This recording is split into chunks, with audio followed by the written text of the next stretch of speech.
अखाड़ा में आपका एक बार फिर से स्वागत है। भारत ग्रोथ शांति की बात कर रहा है, लेकिन उसके इर्द गिर्द सब जगह युद्ध की ठनी है। रूस यूक्रेन युद्ध की बात करें, चीन ताइवान की बात करें, या अब फारस की खाड़ी की बात करें जहां युद्ध का खतरा बढ़ गया है।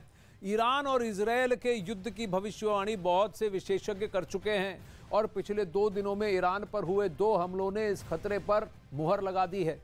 हालात ऐसे हो गए हैं कि दुनिया के 2 सबसे ताकतवर नेता व्लादिमीर पुतिन और जो बाइडेन के खेल में इजरायल और ईरान एक दूसरे को तबाह कर सकते हैं।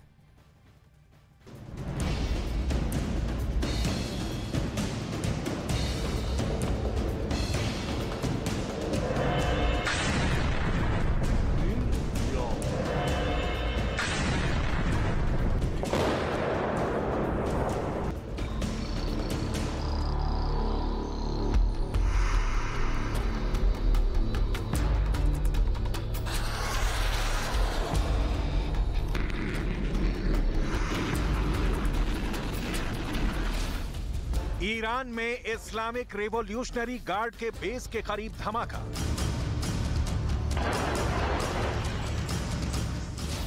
सीरिया और इराक की सरहद के करीब ईरान समर्थक मिलिशिया के काफिले पर एयर स्ट्राइक।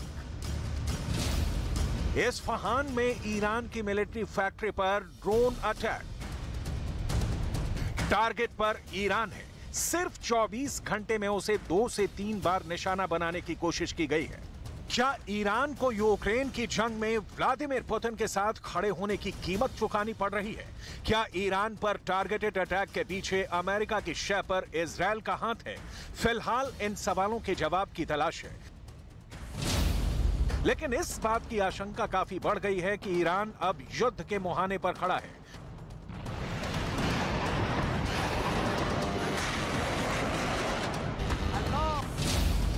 डर तो इस बात का भी है कि यूक्रेन के बाद अब ईरान का वॉर जोन भी एक्टिव होने वाला है।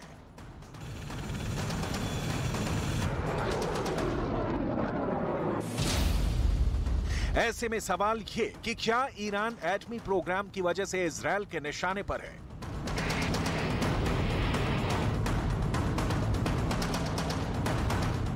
आपको इन सवालों के जवाब तफसील से बताएंगे। अभी आपको सीरिया और इराक की सीमा पर एयर स्ट्राइक का सबूत दिखाते हैं। यह मंजर सीरिया इराक बॉर्डर के करीब अल कईम इलाके का है, जहां ईरान समर्थक मिलिशिया के ट्रकों पर आसमान से हमला हुआ। खबरों के मुताबिक स्ट्राइक से पहले 25 ट्रकों का काफिला इराक से सीरिया में दाखिल हो चुका है। ऐसे में सिर्फ 6 ट्रक हवाई हमले के शिकार बने। दावे के मुताबिक ईरान इस रास्ते का इस्तेमाल अक्सर लेबनान में हिजबुल्लाह तक हथियारों की सप्लाई के लिए करता है। पश्चिम के देश ईरान पर आरोप लगाते हैं कि वो इराक से सीरिया के रास्ते हिजबुल्लाह को हथियार मुहैया कराता है। शायद यही वजह है कि ईरान के हथियारों से भरे ट्रकों पर हमला किया गया। हालांकि इस हमले में किसका हाथ है, यह अब तक सामने नहीं आया है। सोशल मीडिया में ईरान के महाबाद इलाके में इस्लामिक रिवॉल्यूशनरी गार्ड के ठिकाने पर भी हमले के कुछ वीडियो वायरल हो रहे हैं।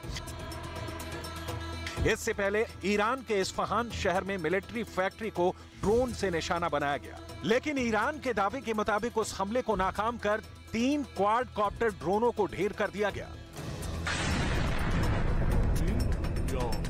ईरान के रक्षा मंत्रालय ने पक्के तौर पर यह नहीं बताया कि इस ड्रोन हमले में किसका हाथ है, लेकिन कई मीडिया रिपोर्ट में इसे इजरायल का हमला बताया जा रहा है। अमेरिका और दुनिया के दूसरे ताकतवर देशों के साथ ईरान की न्यूक्लियर डील फेल होने के बाद यह देश कैसे इजरायल के टारगेट पर है, इसे लेकर ईरान के विदेश मंत्री ने क्या कहा है, आपको वो भी सुनाते हैं।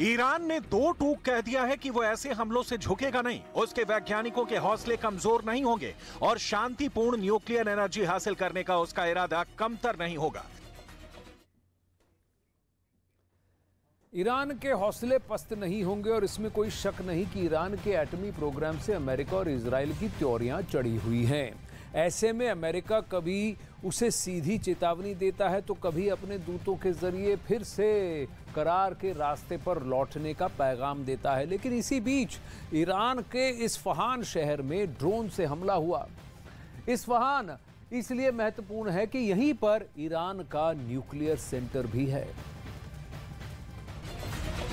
इस्फहान की जिस मिलिट्री फैक्ट्री को टारगेट किया गया उसे ईरान ने महज वर्कशॉप करार दिया है, लेकिन जानकारी के मुताबिक यहां बड़ी तादाद में हथियार और गोला बारूद का निर्माण होता है।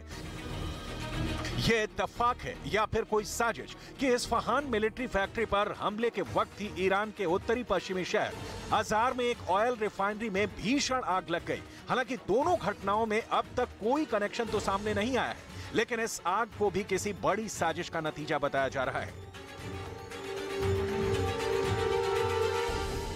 बड़ी बात यह है कि इस्फहान वो शहर है जहां ईरान की एयरफोर्स का बहुत बड़ा बेस है, जहां मेड इन अमेरिका F-14 का बेड़ा खड़ा रहता है। तो इसी शहर में न्यूक्लियर फ्यूल रिसर्च और प्रोडक्शन सेंटर भी है। ऐसे में यहां ड्रोन अटैक को ईरान के न्यूक्लियर प्रोग्राम में रोड़े डालने की साजिश का अंजाम माना जा रहा है। लेकिन ईरान ने भी साफ कर दिया है कि ऐसे कायराना हमले उसके न्यूक्लियर प्रोग्राम पर ब्रेक नहीं लगा सकते। इसमें कोई शक नहीं कि ईरान के एटमी प्रोग्राम से अमेरिका और इजरायल की त्योरियां चढ़ी हुई हैं। ऐसे में अमेरिका कभी उसे सीधी चेतावनी देता है तो कभी अपने दूतों के जरिए फिर से करार के रास्ते पर लौटने का पैगाम देता है।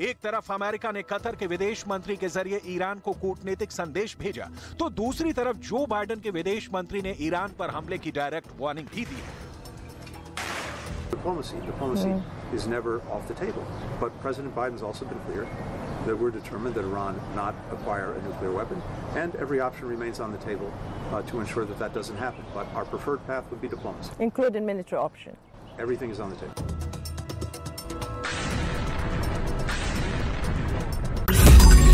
मैंने नहीं देखा इस तरह का चीट, इस तरह का क्रिमिनल माइंड पूरे जेल स्टाफ को ब्राइब कर देगा। मैं सोच भी नहीं सकता था गवर्नमेंट फंक्शनरी को इम्पर्सनेट करता था, आवाजें बदलता था।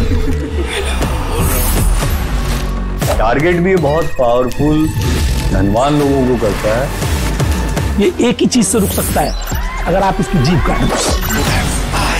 न्यूज चैनलों के इतिहास में पहली बार न्यूज 18 इंडिया की web series FIR number 208 streaming 3rd February 9 PM